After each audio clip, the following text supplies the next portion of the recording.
신앙생활을 이렇게 쭉 해보면 결단의 연속인 것 같아요.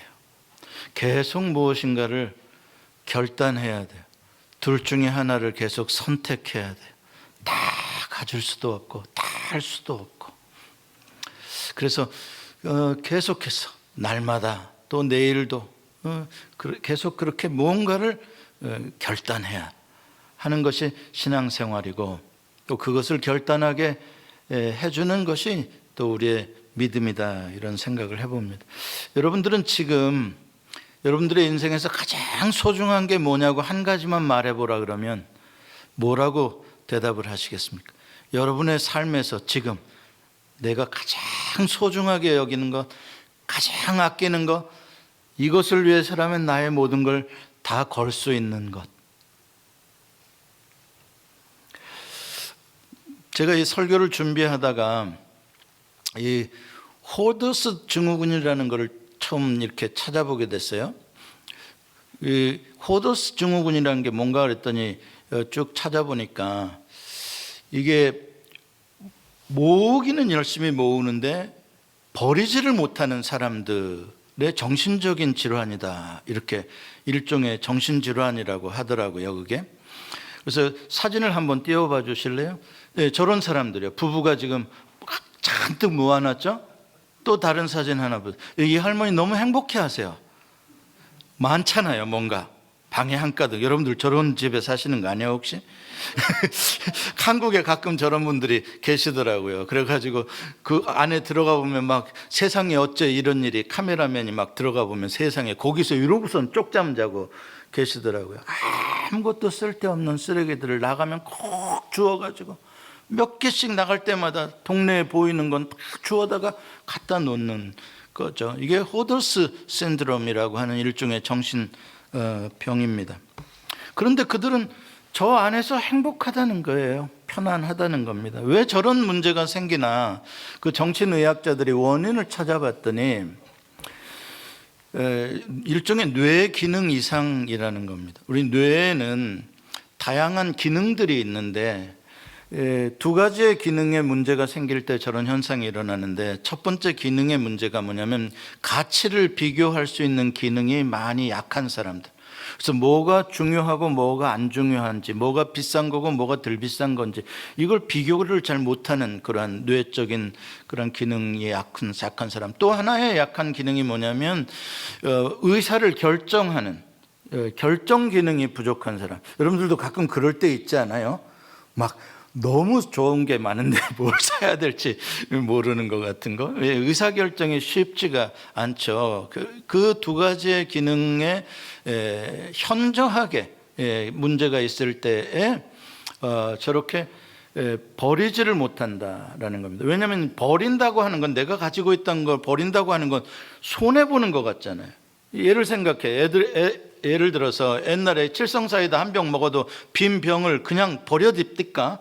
아니요, 모았다가 엿이라도 바꿔 먹어야, 그래야 좀 이게 괜찮은 거겠지. 그냥 버리려면 아깝잖아요. 할머니도 머리카락 뽑아가지고 모아놓잖아요. 아깝잖아요. 그 뭐라도 그거 가져가면 주는데. 자, 이런 겁니다. 그래서 내가 가지고 있는 거를 이렇게 버린다는 거는 자칫 잘못하면 손해보는 일이고, 진짜 소중한 걸 버리면 굉장한 상실감을 느끼게 되는 거고요. 또 이런 짓을 하고 나면 나는 바보 같다, 난 이렇게 한심하냐라고 하는 그런 실망감이 들어온다는 거예요. 거래를 잘못했다는 것이죠. 그것 때문에 결정을 못한다는 거예요. 버리지를 못하는 거죠. 이거 버렸다가 너무 내가 큰 손해를 본다든지 나 바보 같은 짓 했다는 이런 자책감에 빠지지 않기 위해서 결정을 유보하는 거예요. 안 버리는 게 아니라 버리는 결정을 미루는 거예요. 그러다 보면 계속 쌓여가는 것이죠. 그건 지금 말씀드린 내용은 뭐냐면, 우리가 무엇인가를 버리고 얻는다라고 하는 것은 반드시 그 과정에 가치 비교라는 프로세스가 작동이 돼야 되는 것이죠. 그래서 버리는 것보다 얻는 것이 더 가치 있다라고 하면 그게 쉽게 이루어진다는 것입니다. 그래서 무엇을 버릴까에 초점이 맞춰지기보다는 우리가 이걸 통해 무엇을 얻을까를 생각해 봐야 버릴 수가 있다, 이런 말입니다. 여러분, 봄 되면은 되게 집안을 좀 정리정돈을 하지 않습니까? 화단도 좀 정리정돈도 하고 집안도 정리정돈을 하고. 그럼 봄 되면은 주로 뭐를 정리정돈을 합니까? 안 입는 옷들도 좀 내다 버리고요. 근데 어떤 사람은 그럽디다. 내가 다 버릴 수 있는데 옷은 못 버리겠다. 이것도 일종의 호돌스 증후군이죠. 어떤 사람은 빚은 많은데 신발은 계속 사는 사람이 있어요. 신지도 않으면서. 이게 다 호돌스 증후군인데, 올 봄에는 좀 다 버리는 운동 한번 해봤으면 좋겠다. 한번 버려보자. 거라지도 좀 버리고. 이번에 홍 집사님 좀 버리셨죠? 버리고. 아무튼 버리는 운동 따라서 해보세요. 남편 빼고 다 버리자. 거꾸로 말을 했나요? 아무튼 웬만하면 좀 버려야 그래야 또 새로운 걸 얻을 수 있는 룸이 생기잖아요. 오늘 본문에 보면 아주 괴상한 사람들의 이야기가 나오는 거예요. 너무 희한하게 버린 사람들의 이야기죠. 그것도 진짜 소중한 것을, 무슨 애들, 동네 꼬마 애들 무슨 눈깔사탕 하나 줄게, 나 따라와라라고 무슨 뭐 유인하는 것도 아니고, 그렇죠? 참 얼토당토 않은 제안에 자기의 인생의 가장 소중한 것들을 다 버려버리는 그런 사람들의 이야기가 오늘 본문에 나와 있어요. 예수님께서 공생애를 시작하셔서 제일 먼저 또 영원히 끝까지 하셨던 게 하나님 나라가 가까웠다는 천국 복음에 대한 선포입니다. 하나님 나라 이야기예요. 하나님의 나라가 왔으니까 예수님 뭐 하시냐? 하나님 나라의 왕으로 오셨는데 그 나라에 사람들을 초청하기 위해 오신 거예요. 그 나라로 이민하라는 거예요.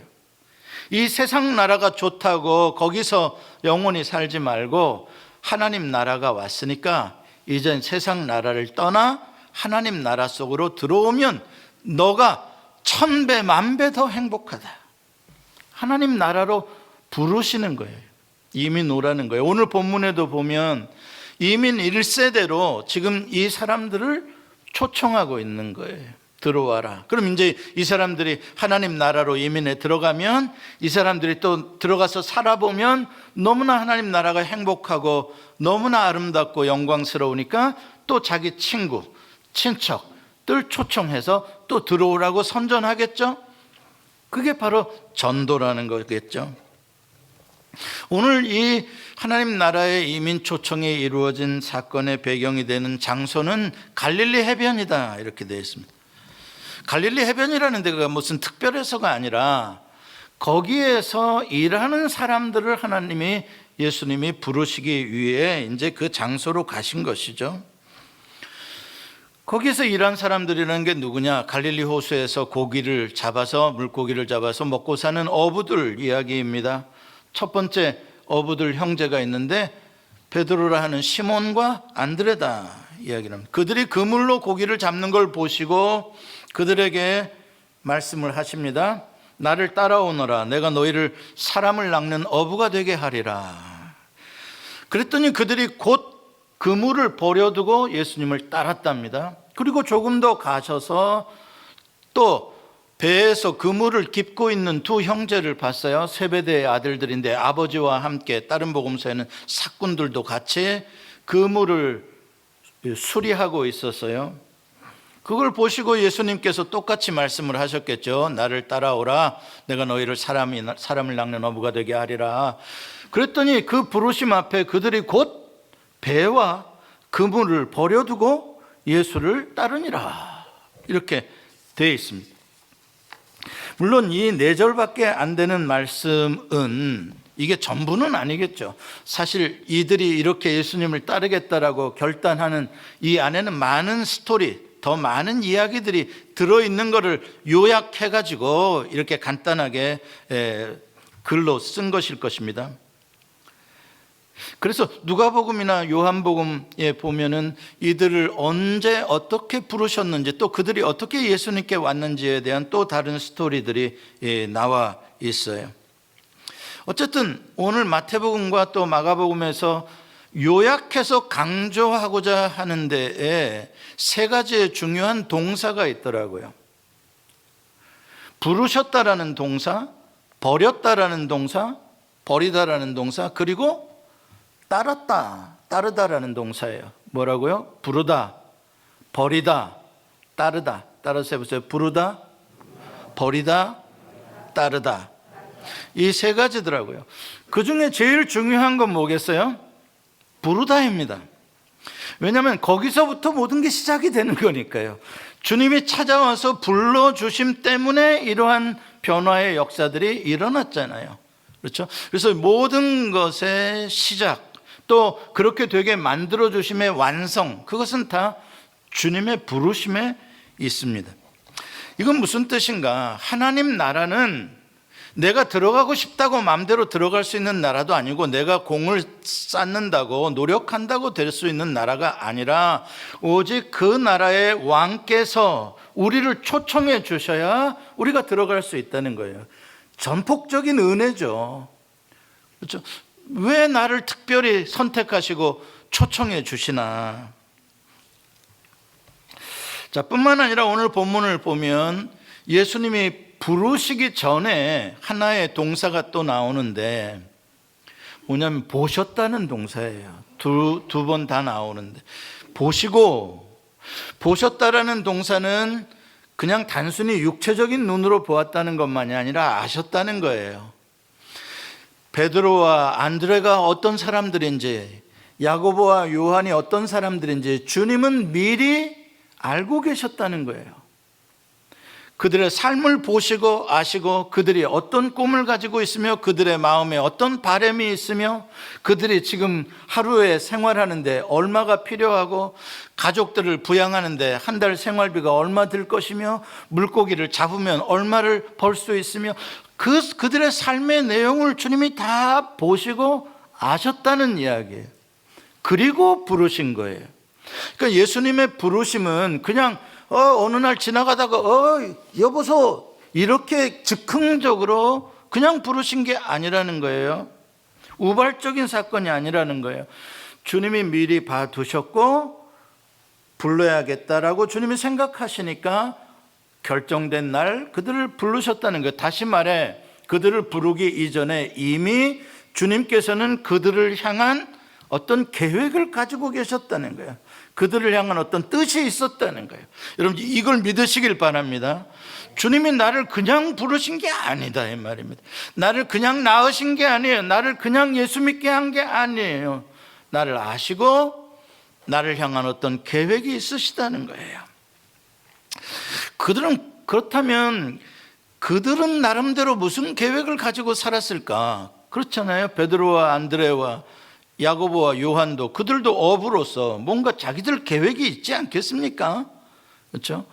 가버나움에 좀 더 큰 빌딩 하나 살까? 우리가 고기만 잡은 것이 아니라 고기를 요리해서 파는 음식점을 해가지고 우리가 고기를 직접 잡아서 요리를 해서 팔면 돈을 더 많이 벌 수 있지 않을까? 그래서 가게 자리를 좀 알아본다든지 말이야. 이번에 또 돈 벌어가지고 올해는 안드레가 꼭 장가를 가야 되겠는데, 뭔가 계획이 있지 않겠습니까? 그들도. 그렇죠? 자, 그렇다면 예수님이 그들을 어떻게 부르셨나? 어떻게 부르셨나 보면 예수님의 계획을 프레젠테이션 한 거예요. 너희들을 향해서 나는 이런 계획이 있는데 나를 따라라 라고 이야기를 한 거예요. 자, 그러려면 예수님이 그들을 쉽게 따라오게 하려면 무슨 계획을 발표해야 그들이 딱 아멘 하고 따라올 것 같아요? 너희들의 계획이 빨리 성취되게, 더 멋있게 성취되는 방법을 내가 가지고 있다. 무슨 뜻이에요? 야, 내가 벌써 가버나움에 가게 자리, 좋은 자리 다 봐놨거든? 응? 내가 좋은 변호사 다 선임해 놨거든? 무슨 말씀인지 아시죠? 내가 다 너희들이 지금 못하는 그러한 플랜을 성취할 수 있는 걸 내가 다 가지고 있으니까 나를 따라와라. 그럼 너희들이 금방 사업이 부흥하게 될 거야. 물고기 10마리 잡던 데서 1000마리, 10,000마리 잡게 될 거야. 너희들 지금 월 1,000불 벌지? 나한테 와. 금방 내가 10,000불 벌게 해줄게. 그렇죠? 더 큰 배 사가지고 이 갈릴리 바다 이런 데서 하지 말고 스케일을 넓게, 지중해에 가가지고 원형어선을 사가지고 할 테니까 나한테 와, 이렇게 프레젠테이션을 하면 훨씬 설득력이 있잖아요. 왜? 내 꿈을 빨리 앞당겨 주는데, 내가 꿈보다 더 멋있게 해준다는데, 그렇죠? 얼마나 좋습니까? 근데 예수님께서 제시한 프레젠테이션의 내용을 보니까 사람을 낳는 어부가 되게 해주겠다. 이게 무슨 애괴한 소리? 사람을 낚으면 돈이 많이 되나? 사기꾼들인가? 사람 낚는 거랑 내가 부자 되는 거랑 무슨 상관이 있단 말이에요? 무슨 그게 엄청난 거라고 배를 버려두고 그물을 버려두고 심지어는 아버지까지 버려두고 그것도 곧 버려두고 따르냐 이 말이죠. 말도 안 되는 이야기. 오늘 본문에서 강조되는 단어 하나가 곧이라는 단어인데, 참 이게 영어로 awkward한 단어예요. 참 뭔가 안 맞는 단어야. 자리가 지금 이걸 버려두고 따르는 이 일에 곧 즉시 immediately, 그렇죠? 즉시 버려뒀다는 거거든요. 그리고 예수님이 사람을 낚는 어부가 되게 하겠다는 걸 즉시 선택했다는 이야기거든요. 야, 이게 어떻게 곧 되는 일이야? 이게 어떻게 이게 즉시 되는 일이야? 그렇죠? 이 부분이 지금 제일 본문을 읽으면서 힘들어요. 우리가 이해가 안 되는 이야기예요. 뭐 조금 버려라면 조금 투자해봐라, 그러면 괜찮아, 일리가 있어, 조금 투자할 수 있지 뭐. 근데 이거는 삶의 근본적인 나의 전적인, 어떻게 보면 직업이며 모든 삶의 수단이며 삶을 위한 그 가족이라는 게 목적이 될 수 있잖아요. 그것까지 다 내려놓을 수가 있느냐, 버려둘 수가 있느냐, 이해가 안 돼요. 그렇다면 이 사람들은 어떻게 그걸 곧 버릴 수가 있었냐? 분명히 여기서 제가 뭐라 그래요? 버리고 얻는 것에 대해서는 가치 비교의 프로세스가 이루어졌다는 이야기거든요. 근데 가치를 비교하는데 시간이 오래 걸리지 않았다는 이야기예요. 곧 결정했다는 거예요. 바로 결정했다는 거예요. 그건 뭐냐? 내가 버려야 하는 그물과 배와 아버지에 비해서 사람을 낚는 어부가 된다는 것이 너무나 거대하고 위대하고 영광스럽고 아름다운 가치였다 이 말이에요. 그들이 그렇게 느꼈다 이 말이에요. 그렇기 때문에 이런 것들을 즉시 버릴 수 있었다. 사도 바울도 그런 고백을 한 적이 있죠. 주 예수 그리스도를 아는 지식이 가장 고상해서 너무나 아름답고 너무나 가치 있는 것이라서 내가 세상에서 자랑하는 것들을 다 배설물로 버렸다 그러잖아요. 그러니까 예수님을 따르던 사람들의 이야기는 다 버리고 예수를 얻은 사람들의 이야기. 그런데 우리는 얼마나 얌체인지 아세요? 세상도 얻고 주님도 얻고 아주 대단한 기술을 가지려고 그래요. 근데 성경은 그런 이야기가 아니에요. 여러분들이 한국에서 이민 올 때 한국에서 타던 차 버리고 왔습니까? 안 버리고 왔습니까? 배에 싣고 오신 분이 계시구나. 벤츠 타다가. 미국에 벤츠 없는 줄 알고. 한국에 살던 집이 그 평창동에 집이 너무나 단독주택이 예뻐가지고 배에 싣고 오셨구나. 아니잖아요. 이민을 올 때 다 놓고 오잖아요. 다 정리하고 오잖아요. 물론 돈으로 받고 오지만. 하나님 나라의 이민도 그런 거예요. 뭔가 이곳에서 놓고 들어와서 얻는 거지, 이거 잔뜩 짊어지고 여기 와서 또 하나님 나라도 또 얻고 이런 걸 가지고 도둑놈 심보다 이렇게 이야기를 하죠. 네 것도 내 것, 내 것도 내 것. 그렇죠? 하나님 그런 하나님 나라가 아니라 이 말입니다. 근데 이 사람들은 사람을 낚는 어부가 되게 해준다는 말을 그렇게 가치 있는 걸로 들었다 이 말이에요. 이게 참 저는 이게 뭐냐 이게. 왜 이 사람들은 이렇게 되는데 왜 우리들은 이게 잘 안 되냐 이게. 평생을 뭐 내려놓음, 더 내려놓음, 책을 읽어야 되고, 그래도 안 내려놔줘. 더 내려놓음을 해야 되는. 이 사람들은 그냥 내려놨다는데 말이죠. 버려두었다는데. 이게 뭐냐? 이걸 고민하게 된 거예요, 오늘 본문을 읽으면서. 왜냐하면 이게 우리가 납득이 안 되고 이해가 안 되니까 이 이야기는 이런 특별한 사도들의 이야기로 그냥 그들이니까, 사도니까, 특별하니까 그랬고, 우리들은 쉽게 안 버려지는 거고, 우리들은 마음은 원이로 돼 육신이 약하고, 그들은 마음대로 그들은 버릴 수 있고, 이렇게 항상 평신도와 고신도의 차례를 우리는 나누잖아요. 우리 목사는 하나님의 복음을 위해서 싹 버리고 왔대. 그건 목사니까 그렇고, 그렇죠? 우리는 평신도니까 마음은 원이로 돼 육신은 약하고, 우리는 어떻게 그렇게 하면서 이 상황의 이야기를 자꾸 남의 이야기로만 끝내는 거예요. 여러분 생각해 보세요. 주님이 여러분을 부르셨다는 걸 믿으세요? 여러분을 부르지 않았으면 여러분이 어떻게 여기 와 계셔요? 난 내가 알아서 찾아왔어요? 아니요, 그런 사람 하나도 없어요. 주님이 불러서 온 거예요. 그럼 주님이 왜 나를 부르셨어요? 세상에서도 마음껏 하고 싶은 대로 살고, 내가 너한테 천국도 주고, 너는 그냥 와서 가만히 그냥 주는 대로 받아 먹기만 하라고 부르셨어요? 아니요. 주님이 그렇게 부르지 않으셨어요. 나를 따라오려거든 따라오라고 부르셨고, 좁은 길로 오라고 부르셨고, 좁은 문으로 들어오라고 부르셨고, 자기를 부인하고 자기 십자가를 지고 나를 따르라고 부르셨고, 사람을 낚는 어부가 되게 만들어 주시겠다고 부르신 거예요. 여러분을 있는 모습 그대로는 받아주셔. 근데 있는 모습 그대로 있도록 주님이 놔두시는 게 아니라는 거예요. 있는 모습 그대로를 받아는 주시되, 주님이 여러분들을 바꾸셔서 주님이 원하시는 형태로 만들어 가시고 쓰시겠다는 거예요. 그게 보내심이에요. 부르심의 목적이 있는 거예요. 사람을 낚는 어부요. 여러분의 직업을 뭐라고 생각하며 살아가고 계세요?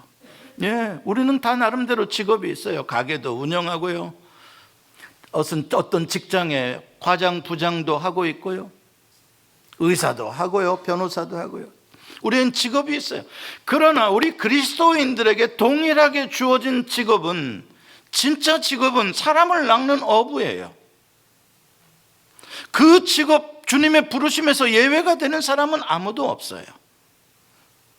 우리는 이것을 넘어서야 돼요. 내가 예수를 믿는 평생 동안 단 한 번이라도 내가 누군가에 대해서, 나는 그냥 먹고 살고 그러기 위해서 주님의 도움이 필요해서 더 큰 배 만들어 주세요, 더 짱짱한 금을 갖게 해주세요가 아니라, 이런 것들을 내려놓으면서 이것이 주님이 나를 위한 부르심입니다 라고 하는, 이것을 위해서라면 나는 다 버릴 수가 있습니다 라고 하는 그 고백이 필요한 거예요. 그게 바로 회개인 거예요. 내가 중요하게 생각하는 것을 버리고 주님이 중요하다고 말씀하시는 것을 예스 하고 그것으로 돌아서는 것, 턴 어라운드 하는 것. 가치 비교 판단이 근본적으로 바뀌는 거예요. 그래서 내 인생의 대전환이 이루어지는 거예요. 이것을 추구하며 땅에 썩어질 것을 추구하며 살던 것이, 그것이 아니라 이제 하늘의 위의 것을 바라보는 가치로 대전환을 이루는 거예요. 이드로의 양을 치는 삶이 내 인생의 전부의 가치였다면, 그 모든 양떼를 놔두고 하나님이 부르시며 하나님의 양떼인 이스라엘 백성을 애굽에서 건져내는 위대한 사명으로의 초점이, 가치가 전환되어지는 떨기나무 불꽃 아래서의 그 변화, 그게 주님의 부르심이에요. 모세야, 모세야. 여러분과 저도 다 그런 세계로 부르신 거예요.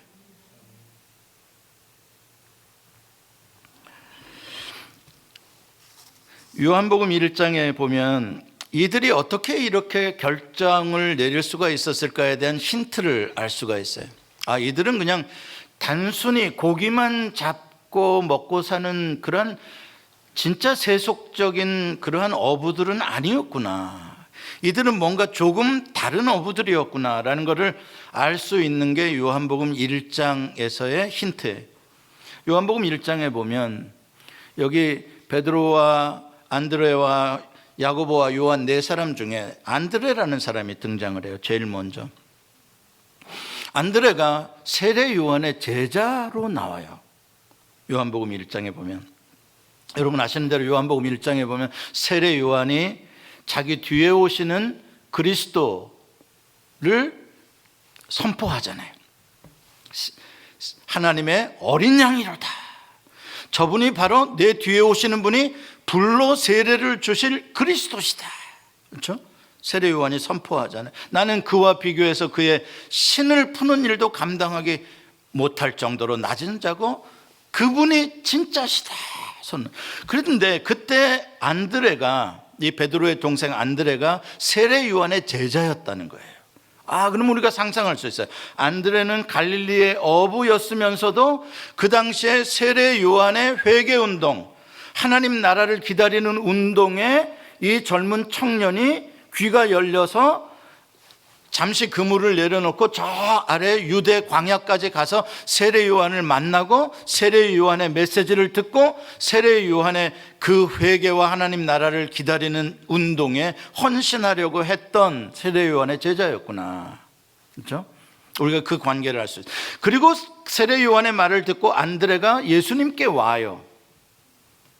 우리 스승이 당신이 이렇게 위대하다는 사람이라는데 우리가 당신에게 배우고 싶습니다. 알고 싶습니다. 와요. 자, 그렇게 해서 이제 안드레와 예수님이 먼저 알게 됐고, 그리고 안드레가 예수님을 만난 뒤에 자기 형 베드로에게 야, 내가 메시아를 만난 것 같다. 형도 좀 한번 와봐. 이렇게 초청하는 데까지가 요한복음 1장의 스토리예요.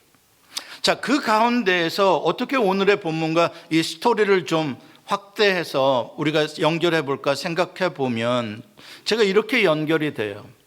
그들이 바로 유대 광야에서 바로 그냥 예수님의 제자가 되고 그들이 막 결단했고가 아니라 그 사건 뒤에 예수님도 고향 땅으로 오셨고 그들도 세례 요한의 운동과 함께 이제 다시 고향 땅으로 내려왔는데, 특히 안드레가 내려왔는데 고향 땅에 와서 이제 다시 시몬과 고기를 잡았겠죠. 잡으면서 안드레의 마음에는 뭐가 지금 끌어오르기 시작한 거예요.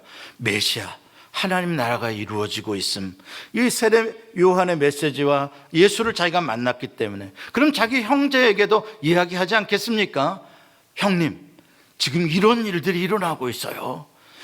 야고보와 요한도 같이 어부들이니까, 친구들이니까 밥 먹으면서 왜 이야기 안 했겠어요? 야, 야고보야, 요한아, 내가 지난번에 유대 광야에 가서 야, 세례 요한의 말과 함께 거기에 오신 예수님을 내가 봤다. 이야기를 했겠죠. 그런 가운데 모르겠어요. 예수님과 함께 그들도 같이 좀 친교하면서 식사도 하고 그럴 기회들이 몇 차례 있었는지 모르겠어요. 아무튼 그런 어떤 상황들 속에서 이들의 마음 속에 이미 어떤 그 하나님 나라에 대한 열망들, 뭔가 새로운 시대, 새로운 세계가 열리고 있음에 대한 희망, 이 젊은이들의 마음속에 단순히 물고기만 잡아서 먹고 사는 그냥 육신적이고 물질적인 갈릴리 바다의 세계가 끝이 아니라 젊은이들에게는 언제나 이러한 새로운 세계에 대한 동경과 비전과 꿈이 있으니까 젊은이 아니겠어요? 그러한 것들이 생겨나기 시작했을 거라는 것에 대해서 우리가 충분히 예상할 수 있는 이야기인 것입니다. 그러는 가운데 어느 날 결정적으로 예수님께서 만나서 자, 이제 머리로만 그렇게 알 게 아니라 마음으로만 그렇게 생각할 게 아니라 구체적으로 이제 같이 시작하자. 그렇죠? 정식으로 초청을 하는 것이죠. 부르신 것이죠. 나랑 같이 사람을 낚는 하나님 나라의 사람들을 불러 모으는 이 일을 해보지 않겠냐. 예수님의 부르심 앞에 그들이 이제 결단을 내린 것이죠. 그러니까 그동안에는 이들의 마음속에 두 마음이 있었을 것이다 우리가 짐작할 수 있어요. 어부로서 돈을 벌어야 하고 먹고 살아야 되는 현실적인 필요가 있었을 거예요. 아마 돌봐야 하는 가족도 있었을 것이고, 그리고 마음에서는 막연 하나마 하나님의 나라와 그리스도, 그것에 대한 어떤 동경, 바램, 이런 것도 있었을 거예요. 영적인 바램. 두 마음이 부딪혔을지도 몰라요. 어떤 게 더 우선순위인가. 그러다가 아유, 우리같이 어부들이 뭐 하면 뭘 하겠어, 그렇지? 그냥 성실하게 우리가 그물질이나 하고 살지, 메시아가 알아서 하시겠지, 이런 생각 아니었겠습니까? 그런데 메시아가 불러줄 때 그들이 결단할 수 있었던 것은 이것이 특별한 은혜라는 사실을 알았던 거예요. 야, 이건 특별한 부르심이다. 왜 우리 같은 사람을 불러주시냐 이 말이죠. 하나님 나라의 그 위대하고 영광스러운 일을 하려면 세상에 부자들도 얼마나 많아요. 세상에 권세 있는 자들도 얼마나 많아요. 세상에 공부 많이 한 박사들도 얼마나 많아요. 그런 영향력 있는 사람들을 모아다가 그래서 하나님 나라 운동을 해야 뭔가 효과가 있고 파워가 있는 것이지, 우리 같은 어부들이, 배운 것도 없는 어부들이 무슨 하나님 나라의 일을 하는데, 근데 정작 그 하나님 나라의 그리스도께서 우리를 불러주셨다 이 말이에요. 아무튼 말 이해는 안 되지만 이건 놀라운 은혜다. 놀라운 은혜다. 주님께서는 그들을 통해서 하실 계획을 가지고 계셨어요. 이게 참 하나님 나라의 신비예요. 하나님은 이 세상에 낮고 천하고 이 세상에서 별로 쓸모없는 것처럼 보이는 자들, 약한 자들, 그들을 불러주세요. 그리고 그들을 강하게 쓰시고 그들을 부요하게 하시고요, 그들을 지혜롭게 하시고요, 그렇게 함으로 무엇을 나타내신다? 하나님의 영광을 나타내신다 이 말이죠. 그래서 그들은 예수님께서 자기들을 그런 핵심 그룹의 멤버로 불러주셨다는 것에 대해서 특별한 선택이다, 이건 특별한 은혜다라는 사실을 깨달은 거예요. 사람을 낚는 어부가 된다는 것에 대한 깊은 의미는 몰라도 나를 불러주시는 이 분은 진짜 믿을 만한 분이다, 이 분은 진짜 메시아시다. 여러분 그렇잖아요. 내가 가장 중요한 것을 버릴 수 있다면 누군가의 말을 듣고 적어도 그 사람은 믿어야지 되죠, 그렇죠? 예수님을 그렇게 믿었던 거예요. 그것이 얼마나 나에게 큰 은혜인가 깨달은 거예요. 그리고 그러한 삶을 사는 것이 얼마나 행복하고 멋있는 일일까에 대한 그러한 꿈이 있었단 말이에요. 뿐만 아니라 예수님이 그렇게 사람을 낚는 어부가 되게 만들어 주시겠다라고 하시잖아요. 이게 참 저는 멋있는 것 같아요. 이 젊은이들 4명이 겉으로는 허름하게 옷을 입고 난닝구 찢어진 거 입고 그물질하고 우락부락하게 얼굴은 새카맣고 온몸에서는 비린내가 나는 그러한 사람들인데, 그들의 마음속에는 말이죠, 그들은 예수 그리스도를 알아보았고, 그리고 그들의 마음속에는 이 예수님이 가지고 오시는 하나님 나라의 아름다운 이 운동에 대한 비전이 있었던 거예요. 놀랍죠? 저는 여러분들이 그런 분들이 되시길 바랍니다.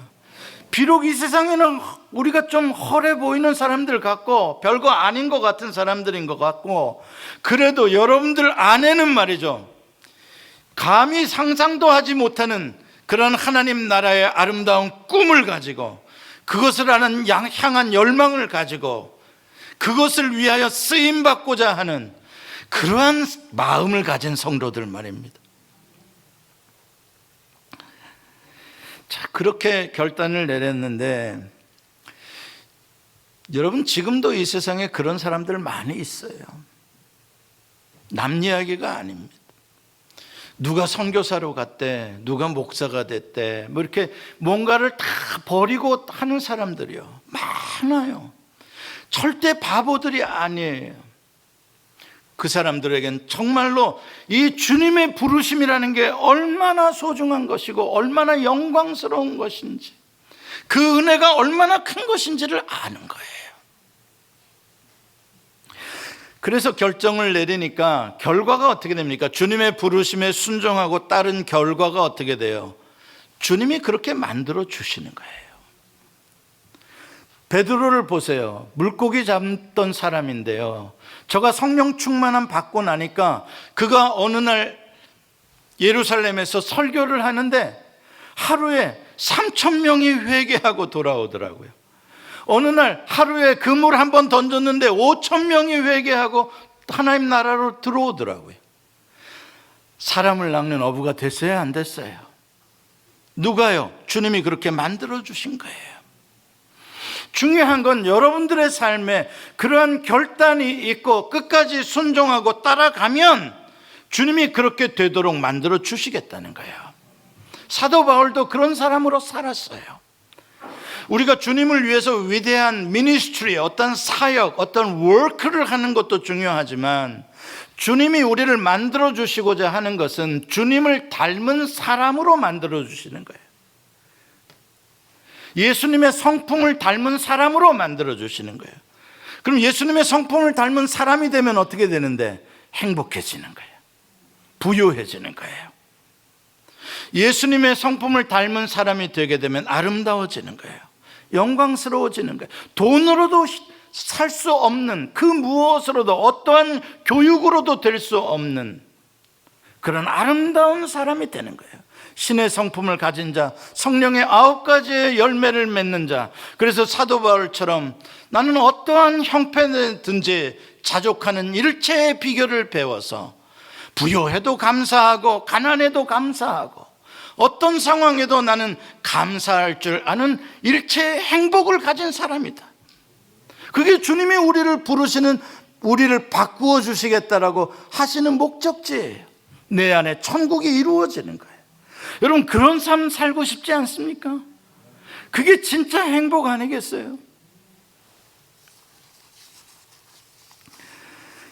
예수님의 부르시는 사람들은 다른 일들을 핑계 삼아서 예수님의 부르심을 늦추거나 거절할 수 없어요. 예수님이 어떤 사람에게 왔어요. 내가 주님을 따르겠습니다 이야기를 해요. 그래, 따라라. 그런데 주님 잠깐만요. 한 가지가 있어요. 내가 따르긴 따르겠는데 내 집에 가서 작별 인사를 좀 하고, 내가 주님을 이제 따라가니까 이제 너희들은 잘 있어라, 작별 인사를 좀 하고 따르겠습니다. 그랬더니 주님이 야야, 뭔 작별 인사를 하냐? 그냥 지금 따르라. 곧 immediately, 즉시. 그 사이에 아무것도 하지 말고 그냥 와라. 또 어떤 사람을 보고 따르라 하니까 아이고, 내가 따르긴 따르겠는데 우리 아버지를 좀 장사 지낸 다음에 따르겠습니다. 아니야, 지금 따라. 그러면서 손에 쟁기를 잡고 뒤를 돌아다 보는 자는 하나님 나라에 합당한 게 아니야 라고 이야기를 했어요. 이게 주님이 우리에게 원하시는 주님의 제자로 살아가는 결단하는 태도예요. 즉시, 지금이에요. 오늘 말씀이 선포되는 이 순간 말하는 거예요. 내 조금 더 생각해보고. 아니고요, 지금이에요. 말씀을 맺습니다. 금년에 새해를 주님께서 행하시겠다고 말씀하셨습니다. 하나님이 내가 새해를 행하리라 말씀. 근데 우리는 어떻게 착각하냐면, 오케이 주님 좋습니다, 땡큐, 주님이 새해를 행해서 주실 것을 나는 믿습니다. 좋아요, 대단한 믿음이에요. 근데 가만히 들어보면 뭐가 하나 빠진 줄 아세요? 새해는 주님이 하시고 나는 내일 하고, 그리고 주신 걸 내가 감사히 받겠고, 꼭 먹고 알 먹고 나쁠 게 뭐가 있어요? 그러니까 하나님이 새해를 행하시겠다라고 하면 두고 보자, 하나님이 무슨 새해를 하시는지 한번 보자. 우리가 그냥 관람자예요. 그게 아니에요. 성경에서 하나님이 새해를 행하시겠다라고 하는 데에 있어서 그 새일에 우리를 부르는 거예요. 동역자, 내가 너를 위해 이런 일을 하려고 하는데 네가 참여했으면 좋겠다, 그래서 네가 누렸으면 좋겠다, 이 이야기예요. 그래서 베드로와 안드레와 야고보와 요한을 그 일에 파티시페이트 하라고, 참여하라고, 나와 동역자가 되라고 부르시는 일이. 다시 말해서 여러분의 인생에서 새 일이 일어나기를 원하신다면 하나님이 행하시는 새 일이 일어나길 원하신다면 여러분들은 그 일에 참여하셔야 된다 이 말이에요. 복권이 당첨될라도 가서 복권을 사야 돼. 그거라도 해야 돼. 뭔 말인지 알아요? 거저 먹으려고 하지 마시라고. 참여하셔란 말이에요. 그런데 참여하려면 뭐가 돼야 되는 줄 아세요? 여러분이 뭔가를 드려야 되잖아요. 돈을 드리든 시간을 드리든 정성을 드리든 참여해야 되니까 그 일에. 근데 나는 지금 완전히 풀로 차 있어. 내 스케줄에 시간도 차 있고 돈 쓸 때도 다 차 있고 다 차 있어. 난 지금 내가 하는 일만 해도 나는 지금 번아웃이야. 그럼 어떻게 새 일에 참여할래요? 못하죠. 그렇기 때문에 새 일을 할 때는 한자는 버려야 할 것이 있는 거다 이 말이에요. 좁은 문으로 들어가려면 무거운 짐을 벗어놓고 들어가야 된다 이 말이죠. 사랑하는 성도 여러분, 이러려면 나는 뭘 버려야 할까를 생각하지 마세요. 절대 우리는 못 내려놓는 사람들입니다. 이걸 생각하세요. 주님이 나를 부르셨다. 하나님의 나라가 얼마나 영광스러운가. 내가 이러한 하나님의 나라가 내 안에서 이루어지는 삶을 살고 내 가정이 하나님의 나라가 되고 다른 사람들을 하나님의 나라에 초청하는 생명을 주는 삶을 살게 되는 이것이 얼마나 아름다운 내 인생의 우선순위인가. 자, 그걸 생각하다 보면 나머지는 저절로 놔지게 되는 거예요. 여러분들에게 그런 놀라운 인생의 대전환의 역사가 일어나는 봄이 되시길 바랍니다. 기도하시겠습니다.